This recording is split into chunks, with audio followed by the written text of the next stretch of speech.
बिस्मिल्लाहिर्रहमानिर्रहीम। अस्सलाम वालेकुम व्यूअर्स। आज की वीडियो में हम डिस्कस करने वाले हैं कि एब्डोमेन और पेल्विस स्कैन क्या चीज़ है, यानी एब्डोमेन और पेल्विस स्कैन क्या होता है और इसके अंदर क्या किया जाता है और इसका हमें क्या फ़ायदा होता है और किस तरीके से किया जाता है। तो सबसे पहले कुछ जनरल चीज़ें मैं डिस्कस करना चाहूँगा कि एब्डोमेन और पेल्विस स्कैन, बाज़-औक़ात एक मरीज़ को एब्डोमेन और पेल्विस स्कैन दोनों लिख कर दिए जाते हैं और बाज़-औक़ात सिर्फ एब्डोमेन या सिर्फ पेल्विस लिख कर दिया जा सकता है। एब्डोमेन और पेल्विस स्कैन अल्ट्रासाउंड भी हो सकता है और सीटी स्कैन भी हो सकता है। अल्ट्रासाउंड और सीटी स्कैन में बहुत बड़ा फ़र्क होता है और आज हम बात करेंगे अल्ट्रासाउंड स्कैन के हवाले से। सीटी स्कैन के हवाले से अगर आप जानना चाहते हैं तो मुझे कमेंट करके बताइएगा, मैं आपको सीटी स्कैन के हवाले से जो एब्डोमेन और पेल्विस सीटी स्कैन किया जाता है उसमें हम क्या क्या देखते हैं और वो चीज़ें हमें कैसे नज़र आती हैं और उनका हमें क्या फ़ायदा होता है, ये सारी डिटेल्स भी मैं वीडियो में एक्सप्लेन करके अपलोड कर दूंगा। तो चलते हैं जी आज के टॉपिक की तरफ कि एब्डोमेन और पेल्विस स्कैन कैसे करते हैं और उसमें क्या क्या देखा जा सकता है। देखिए, सबसे पहले तो हम बात करते हैं प्रिपरेशन की, यानी तैयारी की, कि क्या तैयारी होनी चाहिए एब्डोमेन और पेल्विस स्कैन के लिए। वैसे तो कोई खास तैयारी नहीं होती एब्डोमेन और पेल्विस स्कैन के लिए, आप इमरजेंसी में तो हम किसी वक्त भी कर सकते हैं, लेकिन अगर हमें एब्डोमेन के अंदर ख़ास तौर पर गॉल ब्लैडर के हवाले से, यानी पित्ते के हवाले से कुछ चीज़ें देखनी हो, डिसऑर्डर देखने हो कि पित्ते में पथरी तो नहीं है या पित्ते में इन्फ्लामेशन तो नहीं है या कोई पित्ते की बीमारी तो नहीं है, तो फिर हम लाजमी तौर पर मरीज़ को तकरीबन 8 से 10 घंटों की फास्टिंग में बुलाते हैं। उसमें हम जो है बिल्कुल मरीज़ का खाना पीना बंद कर देते हैं, सिर्फ पानी मरीज़ पी सकता है, पानी के अलावा कोई भी चीज़ मरीज़ खा पी नहीं सकता। ऐसे ही अगर यूरिनरी ब्लैडर के हवाले से कुछ डिसऑर्डर्स हों, उनको देखना हो मसाने के हवाले से, तो उसमें हम मरीज़ को बहुत सारा पानी पिलाकर बुलाते हैं कि आप बहुत सारा पानी पी कर आएँ ताकि मसाना भरा हो तो मसाने को अल्ट्रासाउंड में देखा जा सके। सेम जब अल्ट्रासाउंड पेल्विस किया जाता है तो उसमें भी मसाने को फिल करके देखा जाता है, मसाने को भर कर देखा जाता है। इसके पीछे वजह है, एनाटॉमिकल रीज़न है।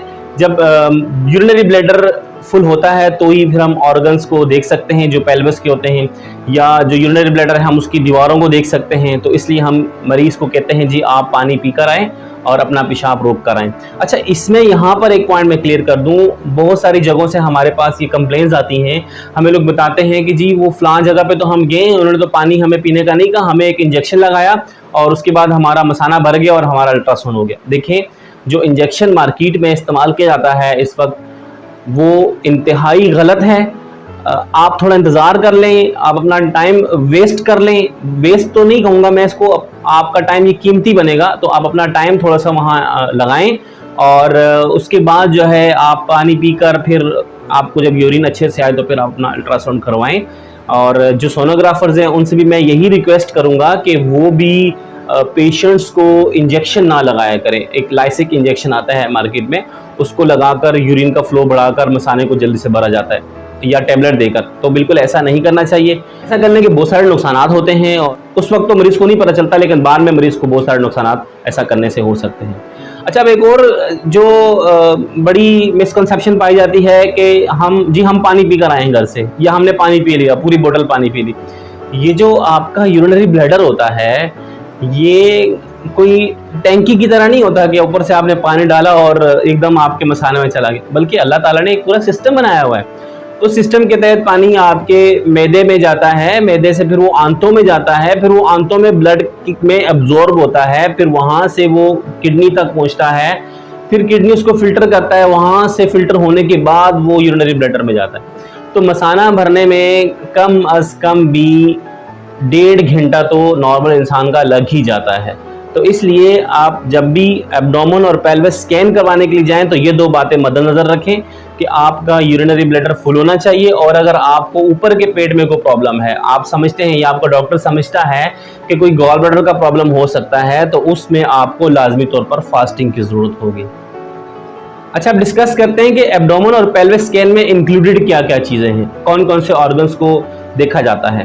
तो अब हम बात कर रहे हैं मेल और फीमेल दोनों की इस वक्त, यानी मेल पेशेंट हो या फीमेल पेशेंट हो। फर्दर मैं आपको आगे जाके भी बताऊंगा कि फीमेल पेशेंट में क्या चीज़ें डिफरेंट होती हैं और मेल पेशेंट में क्या चीज़ें डिफरेंट होती हैं, जिनको डॉक्टर्स को देखना चाहिए और सोनोग्राफर्स को उन पर गौर करना चाहिए। तो ये वीडियो जो है ये बहुत इंपॉर्टेंट है। जिनको ये कंफ्यूजन होती है कि एब्डोमिनल स्कैन के अंदर क्या क्या चीज़ें इंक्लूडेड हैं, पेल्विस स्कैन के अंदर क्या क्या चीज़ें इंक्लूडेड हैं, हमारे पेशेंट को क्या सिम्टम्स हैं या कौन सा ऑर्गन डिस्टर्ब है तो हम कौन सा स्कैन करवाएं और कैसे स्कैन हम रेफर करें, और जो पब्लिक है हमारी वो भी जान सकेगी कि अगर वो एब्डोमेन और पेल्विस स्कैन करवाने जाते हैं तो उनके कौन कौन से ऑर्गन्स जो हैं वो अल्ट्रासाउंड में देखे जाते हैं। तो सबसे पहले बात करते हैं एब्डोमेन की। देखिए एब्डोमेन के अंदर हमारा liver, gallbladder, pancreas, spleen, kidneys, और अगर अच्छी मशीन हो किसी की, साथ में हाई फ्रीक्वेंसी प्रोब हो जिसको हम लीनियर प्रोब कहते हैं, तो इंटेस्टाइन्स। अदरवाइज हमारी जो इंटेस्टाइन्स हैं, स्पेशली जो हमारी अपेंडिक्स होती है, ठीक है, अगर उसमें इन्फ्लेमेशन हो, अपेंडिसाइटिस हो जाए तो वो, या हमारी इंटेस्टाइन्स के अंदर कोई प्रॉब्लम हो, बच्चों के अंदर खास तौर पर इंटेस्टाइन्स के साथ लिम्फ नोड बन जाते हैं किसी भी इन्फेक्शन की सूरत में, बच्चों की इंटेस्टाइन्स में जो वॉर्म्स होते हैं, तो ये सारी चीज़ें जो इंटेस्टाइन्स रिलेटेड चीज़ें हैं ना सारी, इनको देखने के लिए लीनियर प्रोब की ज़रूरत होती है। कन्वेक्स प्रोब पर, यानी जो आम अल्ट्रासाउंड की प्रोब होती है रूटीन में इस्तेमाल होने वाली, इस पर ये चीज़ें बिल्कुल भी नज़र नहीं आती हैं। अगर कोई आपको इस पर इसकी रिपोर्ट लिख कर देता है तो वो गलत करता है, क्योंकि वो सारे ऑर्गन्स और वो सारी जो चीज़ें हैं उनको हम कन्वेक्स प्रोब पर देख ही नहीं सकते। अच्छा, तो अब लिवर के अंदर और जो बाकी सारे मैंने ऑर्गन आपको बताएं, इनके अंदर क्या क्या डिसऑर्डर हमें अल्ट्रासाउंड में मिल सकते हैं, तो उनको थोड़ा सा मैं डिस्कस कर लेता हूं। अगर हम लिवर की बात करें तो जो हमारा जिगर होता है, ठीक है, जिसको हम कलेजा कहते हैं आम जबान में, जो कलेजी, ठीक है, तो कलेजी जो है उसके अंदर क्या क्या जो है वो डिसऑर्डर अल्ट्रासाउंड में हमें मिल सकते हैं। सबसे पहले तो अगर किसी मरीज को हेपेटाइटिस है, क्रोनिक या एक्यूट कोई भी, ठीक है, तो चांसेस होते हैं कि वो अल्ट्रासाउंड में हमें देखने को मिले। और जिन लोगों को हेपेटाइटिस होता है वो तो ज़रूर फॉलो अप करवाया करें अपने लिवर का, ताकि जब लिवर सिरोटिक होना शुरू हो, यानी लिवर सिकुड़ना शुरू हो, तो साथ साथ उनको इन्फॉर्मेशन मिलती रहे कि हाँ जी लिवर अब सिकुड़ रहा है, और तो पॉसिबल हो तो उसको लिवर ट्रांसप्लांट भी करवा लें। हमारे पास सिंध के अंदर बहुत ही ज़बरदस्त हॉस्पिटल है जहाँ पर लिवर ट्रांसप्लांट होता है और फ्री ऑफ कॉस्ट होता है, जो गम्बट के अंदर है। वहाँ पर जो लिवर ट्रांसप्लांट है वो फ्री ऑफ कॉस्ट होते हैं और बहुत ज़बरदस्त होते हैं। इसके अलावा बाकी भी जगहों पर होते हैं। गम्बट के एक बहुत ही मशहूर जो डॉक्टर हैं, सोशल मीडिया पर भी हम उनको देखते हैं, डॉक्टर अफान कैसर, तो वो मुल्तान में उन्होंने अभी अपना क्लिनिक स्टार्ट किया है, वहाँ पर भी वो लिवर ट्रांसप्लांट स्टार्ट करेंगे। तो सिरोसिस का तो वाहिद हल ये है कि आप लिवर ट्रांसप्लांट करें, ठीक है। अच्छा जी, अब इसके साथ और क्या चीज़ें हमें लिवर में नज़र आ सकती हैं अल्ट्रासाउंड में, तो एक तो हेपेटाइटिस हो गया, दूसरा जो है हमें अगर लिवर के अंदर कोई लीजन बनता है, कोई भी लीजन किसी किस्म का भी, चाहे वो कोई सिस्ट बनती है, रसोली बनती है, चाहे कोई घूमड़ बनता है, ठीक है, जिसको हम ट्यूमर्स कहते हैं, या कोई भी एब्सेस बनता है, पीप का जो प्याला होता है या पीप का जो दाना होता है, तो इन सारी चीज़ों को हम अल्ट्रासाउंड से देख सकते हैं। इसके अलावा बेशुमार किस्म की बीमारियां हैं लिवर की जिनको हम अल्ट्रासाउंड पर देख सकते हैं। अगर हम गॉलब्लैडर की बात करें तो गॉलब्लैडर के अंदर भी बहुत सारी बीमारियां होती हैं, लेकिन जो कॉमन है, गॉलब्लैडर के अंदर पथरियों का होना, गॉलब्लैडर के अंदर सोजिश यानी इन्फ्लेमेशन का होना, ठीक है, बाजू का गॉलब्लैडर के अंदर वॉर्म्स बन जाते हैं, ठीक है, ऐसे ही जो है कोई और उसके अंदर गैंग्रीन वगैरह हो सकता है। तो ये सारी कंडीशंस को भी हम अल्ट्रासाउंड पर बहुत अच्छे से देख सकते हैं। अगर हम पेंक्रियास की बात करें तो पेंक्रियास में हमारे पास जो है मुख्तलिफ कंडीशंस होती हैं जिनको हम देख सकते हैं। ख़ास तौर पर अगर पेंक्रियाटाइटिस किसी मरीज़ को है, यानी पेंक्रियास के अंदर किसी मरीज़ को इन्फ्लामेशन हो गई है, तो उसको हम देख सकते हैं अल्ट्रासाउंड के ऊपर। ऐसे ही पेंक्रियास की जो डक होती है, पेंक्रियाटिक डक, उसके अंदर स्टोन जो है वो बहुत दफ़ा फंस जाते हैं, तो उनको हम देख सकते हैं। बहुत दफ़ा ट्यूमर्स डेवलप होते हैं, तो ट्यूमर्स को भी हम अल्ट्रासाउंड पे देख सकते हैं। ऐसे ही कोई और अगर डिसऑर्डर हो तो पेंक्रियास को, उसको भी हम अल्ट्रासाउंड पे देख सकते हैं। लेकिन हमारे यहाँ पेंक्रियास के डिसऑर्डर्स कम ही होते हैं, क्योंकि ये ज़्यादातर उन लोगों के साथ होता है पेंक्रियाटाइटिस जो लोग अल्कोहलिक होते हैं, जो लोग अल्कोहल वगैरह इस्तेमाल करते हैं या शराब नोशी या इस तरह की चीज़ें जो लोग इस्तेमाल करते हैं, तो उनका पेंक्रियास ज़्यादा डिस्टर्ब होता है। अगला हमारे पास जो ऑर्गन है वो स्प्लीन है। तो स्प्लीन के अंदर भी बहुत सारी बीमारियां हो सकती हैं। स्प्लीन के अंदर कोई सिस्ट बन सकती है, हीमेंजियोमास बनते हैं, यानी कि ब्लड वेसल्स की कलेक्शन होती है, जिनसे कोई नुकसान तो नहीं होता लेकिन बनते हैं स्प्लीन के अंदर, उनको हम अल्ट्रासाउंड पे देख सकते हैं। ऐसी अगर एब्सेस हो तो उसको हम देख सकते हैं। और स्प्लीन का साइज जो है वो बहुत दफ़ा बड़ा होता है, तो उसको हम अल्ट्रासाउंड पे देख सकते हैं। अच्छा, स्प्लीन और लिवर के साइज के हवाले से एक चीज़ मैं यहाँ डिस्कस कर दूं कि स्प्लीन का साइज तो हम अल्ट्रासाउंड पे अच्छे से देख सकते हैं, लेकिन लिवर के एग्जैक्ट साइज को अल्ट्रासाउंड पे देखना काफ़ी मुश्किल होता है, वो हम अल्ट्रासाउंड पे नहीं देख सकते। अलबत्ता क्लिनिकल असेसमेंट के ज़रिए भी हमें आइडिया हो सकता है और अल्ट्रासाउंड के ज़रिए हमें आइडिया हो जाता है कि हाँ लिवर का साइज़ बढ़ा हुआ है। लेकिन अगर लिवर और स्प्लीन का साइज़ बढ़ता है तो उससे कोई इतनी प्रॉब्लम वाली बात नहीं होती, वो देखना पड़ता है कि वजह क्या है, किस वजह से बढ़ा है। क्योंकि बहुत दफ़ा मलेरिया के अंदर स्प्लीन और लिवर दोनों का साइज़ बढ़ जाता है, तो अब मलेरिया की ट्रीटमेंट कोई पेशेंट लेगा तो वो ठीक हो जाएगा। ठीक है, तो ऐसी स्प्लीन जो है वो बड़ी होती है, बहुत सारी वजूहात हो सकती हैं उसकी, और उसको हम अल्ट्रासाउंड पे देख सकते हैं। फिर जो किडनीज हैं, किडनीज को हम अल्ट्रासाउंड पे देखते हैं, और किडनीज के बहुत सारे डिसऑर्डर्स को अल्ट्रासाउंड पे देखा जा सकता है, जिनमें top of the list stones हैं, क्योंकि किडनी के अंदर बहुत ज़्यादा स्टोन्स बनते हैं, बहुत सारे लोगों को बनते हैं। स्टोन्स की वजह से किडनी के अंदर रुकावट है, जिसको हाइड्रोनेफ्रोसिस कहा जाता है। पेशाब जो किडनी से निकलकर मसाने में आ रहा होता है, वही अगर किडनी में जमा होना शुरू हो जाए तो उसको हम हाइड्रोनेफ्रोसिस कहते हैं। तो हाइड्रोनेफ्रोसिस भी शामिल है इसमें, और हाइड्रोनेफ्रोसिस के बहुत सारे नुकसानात भी होते हैं। अगर किडनी में स्टोन हो और स्टोन को रिमूव ना किया जाए और 4-5 महीने तक किडनी के अंदर स्टोन पड़ा रहे और उसकी वजह से मरीज को ऑब्स्ट्रक्शन यानी वहाँ रुकावट भी हो, यानी हाइड्रोनेफ्रोसिस भी वहाँ मौजूद हो, भले उसको पेन में ना हो पेशेंट को, लेकिन उसका किडनी ज़ाया होने का चांस होता है। ज़्यादातर मरीज जो डायलिसिस पर जाते हैं, जिनका किडनी ट्रांसप्लांट होता है, उसके पीछे यही कहानी होती है। कोई चूरन, कोई टोटका छोटका, कोई ऐसी चीज़ भी खा रहे होते हैं जिनसे उनको दर्द तो नहीं होता, लेकिन उनका किडनी ख़राब हो रहा होता है। ठीक है, और एट द एंड क्या होता है, उनको जाकर फिर अपना किडनी या तो बदलना पड़ता है या फिर डायलिसिस करवाना पड़ता है, और दोनों किडनी फिर बाद में जो है वो ख़राब हो जाते हैं उसकी वजह से। तो बेहतर यह है कि अगर आपको किडनी के अंदर स्टोन है और वो आपको परेशान कर रहा है और वो ऑब्स्ट्रक्टिंग है, उसके हवाले से ऑलरेडी वीडियोस मौजूद है मेरे चैनल पर, तो उसमें फिर आप क्या करें, आप किडनी की ट्रीटमेंट करवाएं अच्छे से किडनी के डॉक्टर से, और अगर सर्जरी की ज़रूरत है तो सर्जरी करवाएं।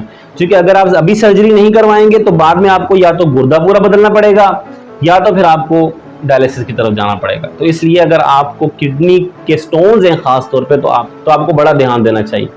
अच्छा, स्टोन्स के साथ साथ हमारे पास जो किडनी है उसके अंदर मुख्तलिफ़ किस्म की सिस्ट बन सकती हैं। आमतौर पे हम कहते हैं जी सिंपल कॉर्टिकल सिस्ट होती हैं, बहुत ज़्यादा आप रिपोर्ट्स में देखते होंगे।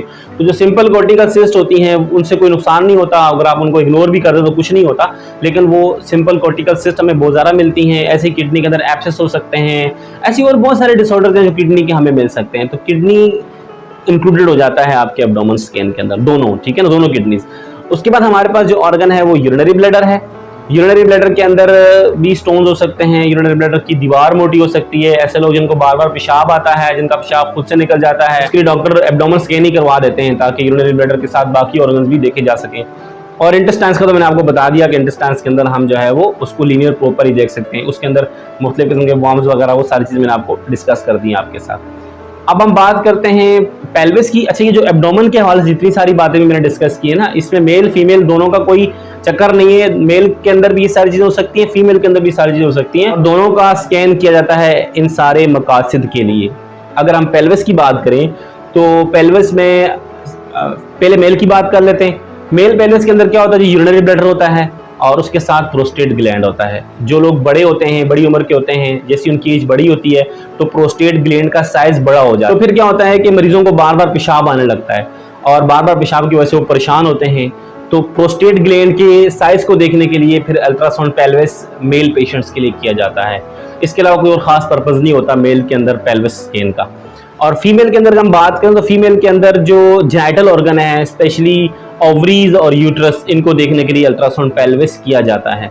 ओवरीज के जितने सारे डिसऑर्डर्स होते हैं, बहुत सारी किस्म की सिस्ट होती हैं ओवरी के अंदर, उनको देखने के लिए, ट्यूमर्स हो सकते हैं ओवरीज के अंदर, उनको देखने के लिए। ऐसे ही यूट्रस के अंदर बहुत सारे डिसऑर्डर्स होते हैं, ठीक है, कुछ एक्स्ट्रा जो है ग्रोथ होती हैं जिनको हम फाइब्राइड कहते हैं। ऐसी एंडोमेट्रियम की डिसऑर्डर्स होते हैं, उनको देखने के लिए। और जो जनरल जो कंडीशंस होती हैं पेल्विस की, कोई भी पेल्विक इन्फ्लेमेटरी डिजीज हो सकती है, XYZ पेल्विक इन्फ्लेमेटरी डिजीज के अंदर बहुत सारी बीमारियां शामिल हैं। तो अल्ट्रासाउंड वालों को ये कंफर्म करके बताना चाहिए कि पेल्विक इन्फ्लेमेटरी डिजीज में एग्जैक्ट क्या कंडीशन है। तो उसमें बहुत दफ़ा ये होता है कि अगर कोई इन्फ्लेमेटरी कंडीशन हो तो जो कल्टीसेक्स हैं, कल्टीसेक्स से मुराद ये होता है, आपकी रिपोर्ट में कल्टीसेक का वर्ड इस्तेमाल होता है। कल्टीसेक्स से मुराद ये होता है कि जो यूट्रस और जो यूरिनरी ब्लैडर है, मसाना और जो आपकी बच्चादानी है, इसके दरमियान का जो स्पेस है, सामने की तरफ मसाना है और पीछे की तरफ जो है वो यूट्रस है, तो दोनों के दरमियान का जो स्पेस है, ऐसे यूट्रस की बैक साइड पे अगर चले जाएं तो बैक साइड पर रेक्टम है, यानी जो हमारी लार्ज इंटेस्टाइन है उसका लास्ट पार्ट होता है। तो रेक्टम और यूट्रस के दरमियान भी बाजू का फ्लूइड यानी कि पानी जमा हो सकता है किसी भी इन्फ्लेमेटरी चेंजेस की वजह से, और जो ब्लैडर और यूट्रस है उसके दरमियान भी। तो ये नॉर्मल भी होता है, ये कंडीशन पर डिपेंड करता है। इसके लिए आप अपने कंसल्टेंट से ही कंसल्ट करें कि जी अगर किसी को कल्टीसेक में फ्लूइड आ रहा है तो क्यों आ रहा है, ठीक है, उसका क्या मकसद है और उसके पीछे क्या डिसऑर्डर हो सकता है।